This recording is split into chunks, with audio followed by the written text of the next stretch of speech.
Tad away from 12:45. Dalin Oliver's in the building. Yeah, thanks, Stan. We're chatting to SA Racketlon President Patrick Carlos. Patrick, welcome to Good Hope FM and thanks for joining us. Hi, Mr. How's it going? Good, man, good. So, Patrick, the SA Racketlon Open Championship took place at UCT over the weekend. Before we get into those results, please give us some more insight into what exactly a Racketlon is. It's a very technical term. What can the listeners expect? Racketlon is like an Ironman of racket sports. Actually, it is an Ironman of racket sports, like a triathlon or decathlon, in which you challenge your opponent to each of the four racket sports, namely table tennis, badminton, squash, and tennis, consecutively, one after the other. The one with the most points in the end is the best racket player, and that's just one match in a typical event day. So, and you end up playing 3 to 4 matches. A lot of fun. Not for everyone, but it is a lot of fun. Yeah, it sounds like you need to be a serious fitness guru if you're going to get involved. And can anyone play, or do you have to belong to a certain club which plays one of those 4 sports? No. Anyone can play. Anyone is welcome. You don't need to be a member of any club. Okay, that's awesome. So hopefully we get some listeners to get involved soon. And then, Patrick, if we look at the results from the weekend's SA Open Championship, how did things go down at UCT Sports Complex?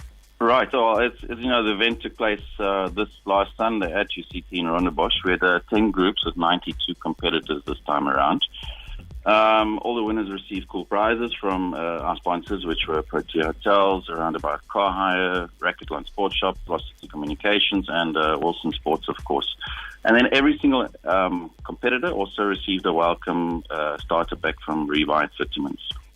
All the guys also got ranking points, international ranking points, which is online on our website. And this year's men's elite winner was Rodney Durbach. He's defending champion from last year. The ladies' elite winner was Monet Lowe, first-time player. She beat last year's title holder Sharon Bender. In juniors, under 14 and under 16 was won by Jonathan Engelhardt and Roscoe Kirby, respectively.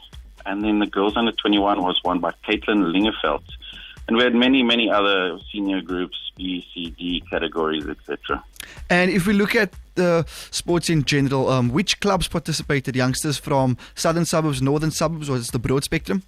Oh, it's a huge broad spectrum. Belhar, Mitchell's Plain, Rondebosch, Camps Bay, Durbanville, Strands, Stellenbosch, Kales River, all over, really all over. Okay, so youngsters from all over the Cape. And then if we're looking at table tennis, badminton, squash and tennis which is played, are these sports growing at grassroots level in CT just given the amount of entries that you receive every year? Yeah, I would definitely say so, especially this year. But I mean, I cannot comment on development of each sports association exactly. I mean, obviously, what they're doing.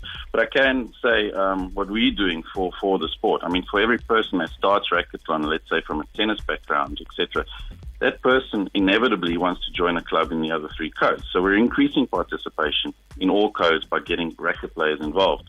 This then has a trickle effect. Clubs increase members, associations increase members, and clubs, etc. So we help the clubs from that point of view. When it comes to our direct involvement, we target individual talented players or clubs in need and offer them equipment, sponsor events, or partner them with brands wanting to be involved. And then we showcase these players on our site for even more exposure for them and the brand itself. And going forward, Patrick, are there any other big Racketlon competitions coming up in the near future? Definitely. I mean, the big SA Open, which is open to everyone, is run only once a year, August, September. So the next one is 2015, so there's plenty of time for guys to start training. Yes. There is discussion with some keen competitors about a solid financial sponsor jumping on board with this great idea. So we'll probably have more events in the Cape next year, and as well as all the other major cities.